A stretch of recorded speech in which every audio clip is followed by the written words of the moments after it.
अब सवाल है कि रशिया और यूक्रेन बराबरी पर क्यों खत्म किए? तो बराबरी पर खत्म इसलिए हुआ क्योंकि रशिया ने शुरू में तो यूक्रेन को तबाह किया, उसके इलाकों पर कब्जा किया, लेकिन बाद में यूक्रेन ने भी रूस के कुछ इलाकों में जमीन हथिया ली थी। रूस कुछ इलाकों में मजबूत है, लेकिन इधर यूक्रेन भी कई जगह मजबूत है और इसीलिए शायद ऐसा रहा कि दोनों बातचीत जो है वो बराबरी पर आ रही। अब सवाल है कि रूस को क्या मिला, क्योंकि रूस का नुकसान तो हमने बता दिया, लेकिन फायदा क्या हुआ?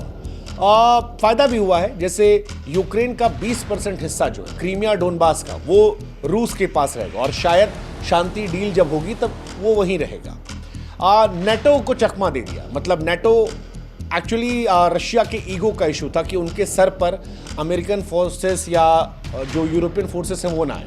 अब शायद नेटो नहीं आएगा क्योंकि ये वो शर्त होगी जिसे रशिया नहीं मानेगा।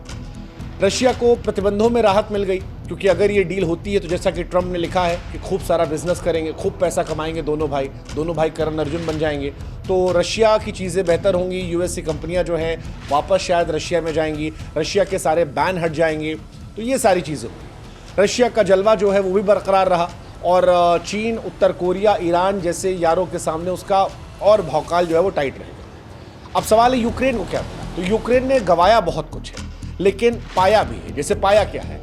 एक तो ये मैसेज दिया कि दुनिया में वो भले ही छोटा देश है लेकिन हौसले वाला देश है। यूक्रेन को अमेरिका, यूरोप का बहुत प्यार मिला और जब शांति डील होगी तो उसे भी काफ़ी कुछ मिलेगा, जैसे पैसा मिल सकता है। जब ये डील हो जाएगी तो अरबों डॉलर पक्का उसे मिल जाएगा ताकि दोबारा अपने आप को खड़ा कर लो। एक ये बहुत बड़ी बात है जो हो जाएगी। दूसरा, उसने रूस से कुछ इलाकों पर कब्जा किया है जो डील में बार्गेनिंग उसकी अच्छी करवा देगा। तीसरा, जैसा कि हमने कहा शुरू में कि यूक्रेन ने दिखाया है कि छोटा देश है लेकिन वो रूस से लड़ सकता है। ज़ेलेंस्की फिलहाल ग्लोबल हीरो बन गए। वो कॉमेडियन पहले थे और कॉमेडियन से अब उन्हें दुनिया सीरियसली लेगी। वो अपने देश के एक बहुत बड़े हीरो के तौर पर आए, क्योंकि अगर वो भाग जाते युद्ध की शुरुआत में तो शायद बहुत जल्दी सरेंडर हो जाता है। शुरुआत में जब युद्ध शुरू हुआ था तो हर आदमी ये मान रहा था कि यूक्रेन 1 हफ्ता टिकेगा, 3 दिन टिकेगा, रशिया तुरंत कब्जा कर लेगा, छोटा देश है, लेकिन ऐसा हुआ नहीं। रशिया कब्जा नहीं कर पाया और बराबरी पर ये डील जो है ऑलमोस्ट ख़त्म हो रही है। ठीक है, रूस को थोड़ा एज है, बट यूक्रेन की औकात देखते हुए यूक्रेन मनोवैज्ञानिक तौर पर जीत लेकर जा रहा है। ये तो इनकी कहानी हो गई। अब सवाल है चचा ट्रम्प को क्या मिलेगा? तो चचा ट्रम्प की तो लॉटरी लग गई। हमको लग रहा है कि नोबल पुरस्कार जो है उनको मिल जाएगा, क्योंकि अगर ये युद्ध ख़त्म हुआ तो नोबल शांति पुरस्कार उनका पक्का है। यूक्रेन के सांसद ने पहले ही उनका नाम भेजा था और चाचा जो इतनी कोशिश कर रहे थे कि यहाँ नोबल मिल जाए, इंडिया पाकिस्तान में, वहाँ भी हमको लग रहा है मिल जाएगा। लोग तो अभी से लिखने लगेंगे चाचा इंडिया पाकिस्तान में सीज़ फायर करवा दिए, रशिया यूक्रेन में करवा दिए, अब इसके बाद क्या वो गाजा पट्टी पे जाएंगे हमास और इजराइल के बीच में? हम मतलब चले गए, वहाँ भी शांत हो गया तो बढ़िया ही रहेगा। लेकिन चाचा डील मेकर बन गए। चाचा अब दुनिया में अपनी इमेज जो है चमका लिए हैं। आखिरी उनका जो राउंड है वो इतिहास में उनको अमर कर देगा अगर ये हो गया तो। अगर इंडिया पाकिस्तान जैसे फिर सीज़ फायर का उल्लंघन हो गया तो कहानी अलग है।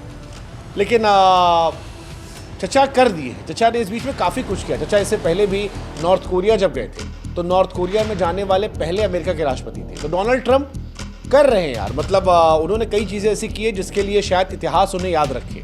नॉर्थ कोरिया में जाना, इंडिया और पाकिस्तान के बीच में इन्वॉल्व होना, भाई नॉर्मलाइज तो हो ही गया यार।